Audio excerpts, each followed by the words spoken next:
Hey guys, hello everyone. This is International Master Savgivon here, and today I wanted to present you with what I call a rapid opening repertoire, and more specifically, I want to talk about the four knights Sicilian. And throughout my career as a chess player, I always considered the four knights Sicilian to be a Sicilian line, basically for lazy people or for people who don't have time to study that much theory. Because as some of you might know, the Sicilian defense is an opening which can sometimes be extremely theoretical. So in this video, I'm going to try to cover as much as I can from this opening.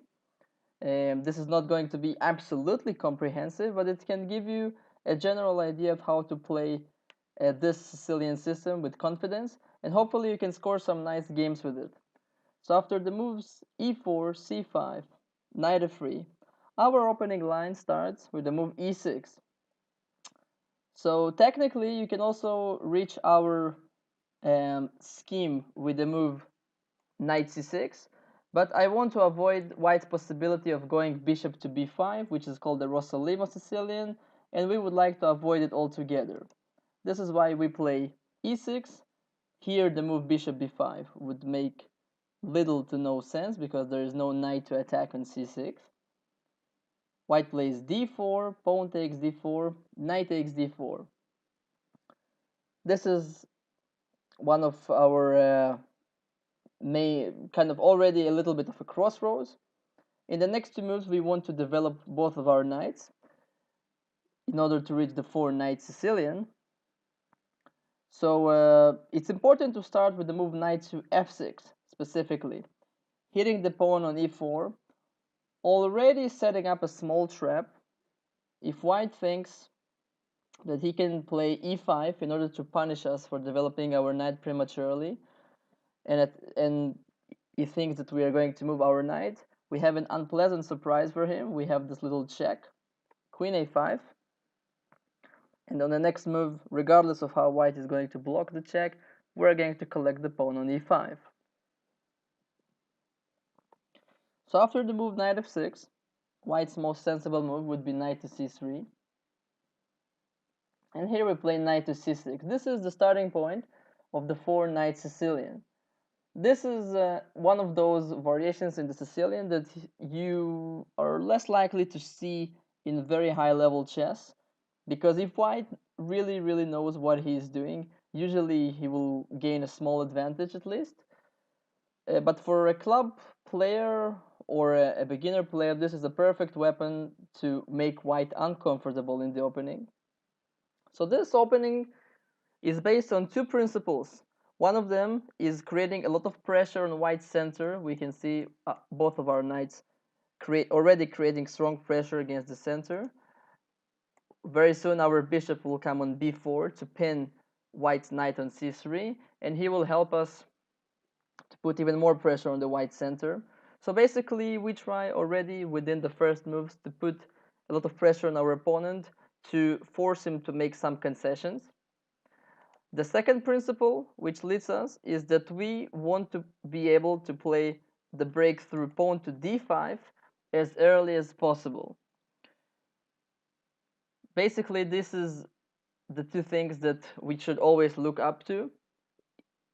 We need to look for the opportunity to play bishop b4 and then the pawn on d5. Sometimes we also play the move d5 before the move bishop to b4. So let's take some moves that white can try. First of all, I will already tell you that the best moves that white have in this position are, let me just get rid of those arrows, is knight to b5. It's one of the best moves with the idea to infiltrate on d6. The second move is the move knight takes c6, with which we'll take a look later. But those two moves are not necessarily the first move which come to mind to most chess players. Most chess players in this position would like to make some developing move. So, for example, you might encounter a move like bishop e3 in many of your games, a very logical move. Many people want to play bishop e3 with the idea to go queen d2 and castle long. But in our opening system, we're not going to allow that so easily. So as you might remember, what we are trying to do here is very quickly play bishop b4 and d5. So here it's easy to guess black's next move, bishop to b4, already threatening to take white's pawn on e4. So white has to play a move to defend this pawn. For example, bishop to d3 looks reasonable. And then what would be black's next move? Keep in mind those two little principles that we talked about earlier. Yes, the answer is pawn to d5. Striking in the center. If white is not reacting to this, we might even consider putting our other pawn on e5. And if at any point white chooses to capture our pawn, we can even capture with our knight. And you see that black is having tremendous pressure against white's position already. White should avoid this position probably. What else? What if white plays bishop e2? Well, the same story. If white does nothing special, we would like to play the move bishop to b4. The same idea, attacking the pawn on e4. White actually does not have a very comfortable way of defending the pawn on e4. The move f3 is slightly weakening. The move queen d3 puts the queen on a slightly awkward position.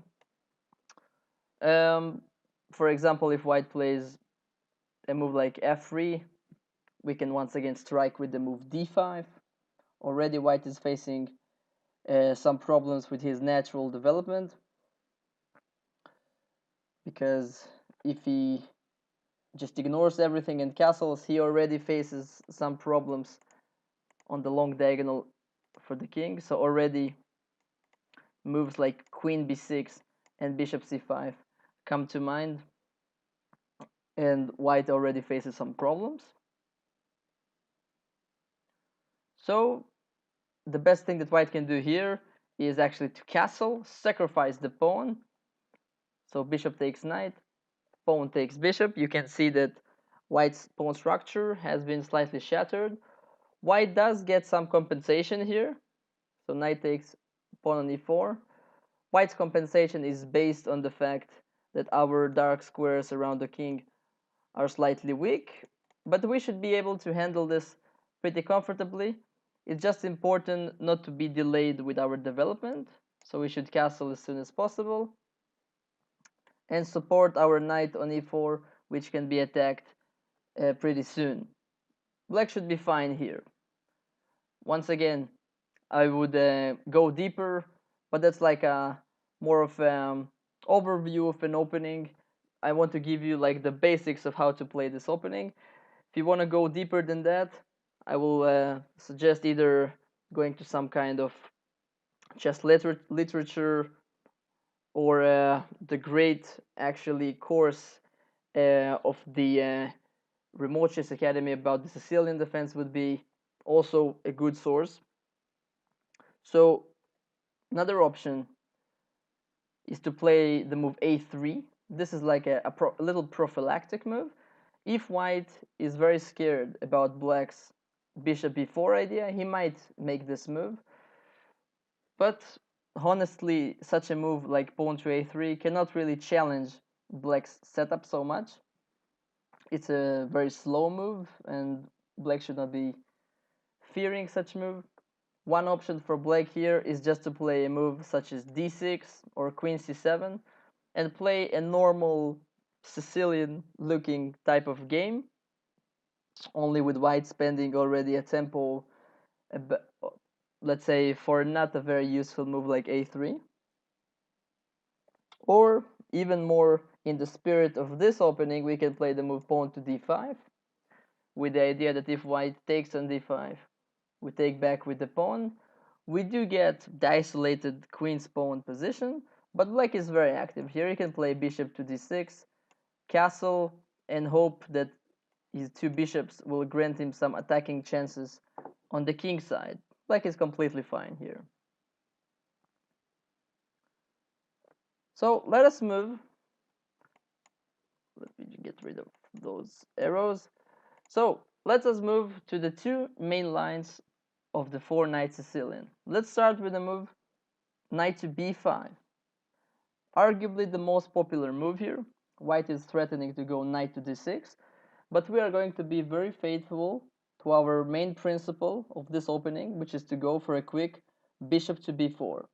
That's a very key move to remember because it might look scary at the first glance because it still allows the white knight to go to d6 as he planned. But here we are going to play a very cunning move. We are going to lose our right to castle with the move king to e7, but with a very good purpose. First of all, his knight on d6 is under attack. If the knight just moves away randomly, let's say knight to back to b5. By the way, this is already, I think, the fourth or even the fifth time that this knight has moved in this game. We can just push him away and take a free pawn in the center. If white chooses to take our bishop on c8, we are also pretty happy with that because he got rid of our very bad bishop on c8, and we can make a free developing move with our rook, which is already nicely positioned on the open file. And in this position, even though black has lost his right to castle, he is actually doing quite okay.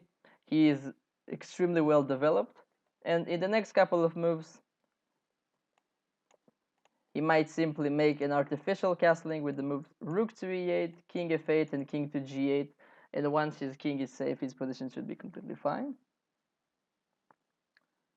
And the last point is that if white tries to defend his knight on d6 with the move bishop f4, then we can just chase it away with the move e5, where already white is facing some tactical problems with his hanging pieces. So important moment here to keep in mind that the best move is actually king e7, not an intuitive move, but black can allow himself to make such a move because he's superior development.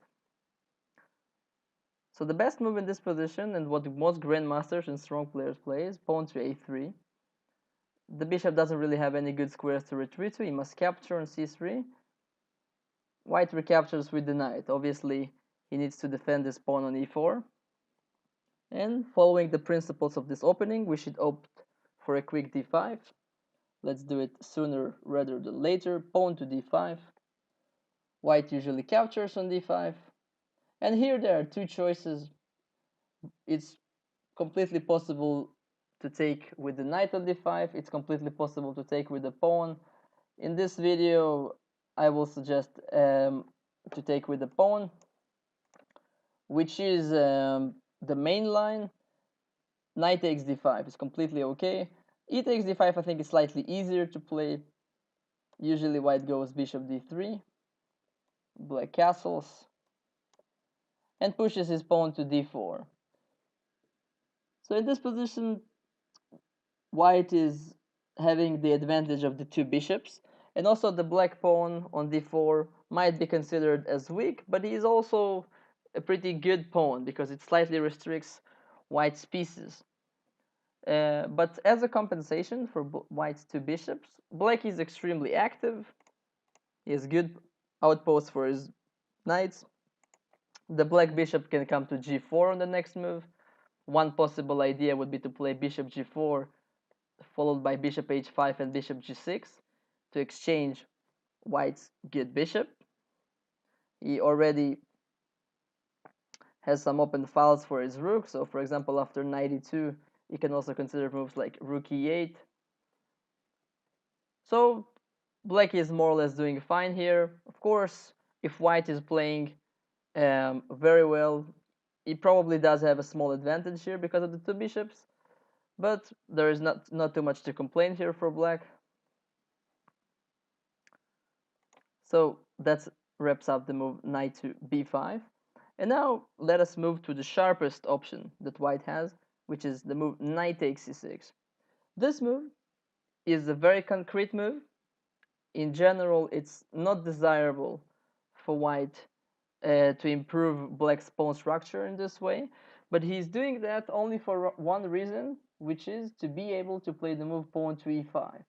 If you remember, this move earlier was not possible because of black's little tactical idea, but here it's possible. Black obviously doesn't want to retreat his knight, so he will go to the center. And now a very important move for white is knight to e4. Not knight takes d5, which only helped black to strengthen his position in the center even more. But with this move, white has two ideas in mind. One of them is at some point to infiltrate with the knight on d6, but also to make room for the c2 pawn to move to c4 and push our knight away from d5. In this position, black should play the move queen to c7, getting a tempo on white's pawn on e5. White has to play pawn to f4, and in this position there are many moves that black has tried over the years. The main line would be queen to b6 with the idea knight to e3, but I'm going to suggest a slightly more rare move, which is pawn to f5, hitting the white knight on e4, trying to chase it away from its active position. So if white plays the move knight d6 check, black can take it. Notice that we cannot take the pawn on d6 because of the move pawn to c4, when black will lose material because of the pin on the d file. But we can just play the move queen to b6, and actually white is having some troubles developing his pieces because the black queen will forever block his right to castle. So white takes en passant on f6, and we takes pawn takes f6. This position is very double-edged.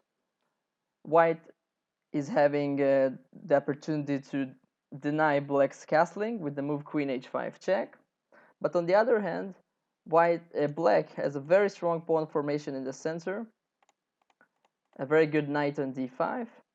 His pieces will be developed pretty rapidly in the game. The bishop can come to b4, the rook already has an open file on b8. In some positions, the other rook has an open file on g8. So a sample line would be the move pawn to c4 here. A logical move, trying to dislodge black's strong knight on d5. Black plays the move bishop to b4 check, using the fact that white can no longer play the move pawn to c3. And after the move bishop to d2, there is a little tactical subtlety here. Black can play queen takes f4, using the fact that the bishop on d2 is pinned, and also hitting the knight on e4. So if white takes on d5, we take the knight with a gain of check, and we win even one more pawn on d5. So this wraps it up. So the 4-knight Sicilian is a very cunning little sideline. Not really a sideline, but perhaps not the most popular Sicilian line, but the one which the white player should be very careful when playing against.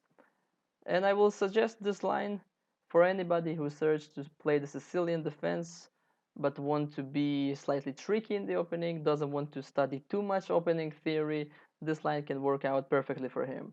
And if you want to get some more information and more experience and investigating some other Sicilian lines, I will recommend Remote Chess Academy's course on the Sicilian defense pawn structures.